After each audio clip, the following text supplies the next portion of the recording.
ఒక అందాల రాశి మీద మనసు పడితే వాడు నన్ను అడ్డుకించాడు. సొమ్మైనా సొక్కైనా తమ్ముడికే దక్కాలి, అడ్డుపడాలి కాదు ఎవరికి లేదు. వాడిని ఈ సిటీలో ఇంతవరకు ఎక్కడ చూడలేదు.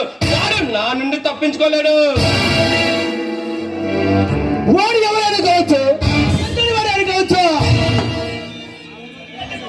ఎంత మగదుడైనా కావచ్చు, నీ మీద చేయవేసుకునే చాలా పెద్ద తప్పు చేశాడు.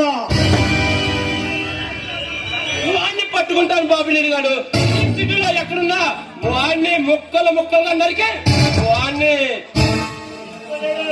చూడు జబర్, నువ్వు మనసు పడ్డ అందాల బొమ్మ ఎవరు?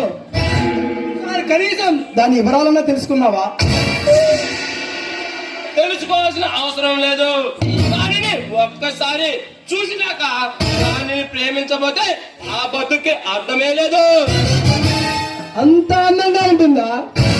అది ప్రేమిస్తున్నావా ఏంటి?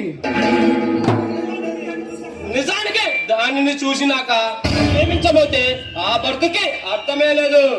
మన మందిరంలో మనుగడ సాగిస్తున్నాం మనం. ప్రేమ పెళ్లి అని పిచ్చి పనులు చేయకూడదు. ప్రతి క్షణం మన లక్ష్యం గుర్తుండాలి. గుర్తుంది బాబుని గారు, మనం వేలాది కోట్లు సంపాదించాలి, ప్రభుత్వాన్ని సర్వనాశనం చేయాలని.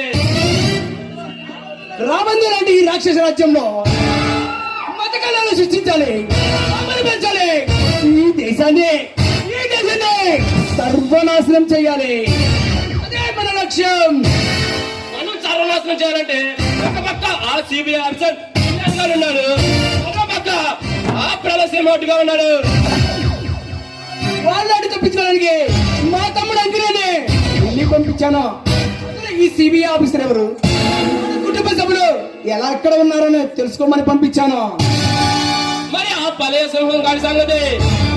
ఆ ప్రదేశంగానే సంఘటనతో బంధించి ఈ దేశ సరిహద్దులకి రక్తంతో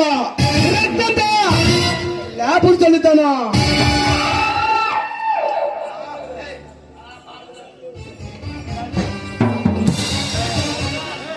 ఆ భారతంలో ఉన్న దుర్యోధుడికి తెలివితేటలు నీలో ఉన్నాయి.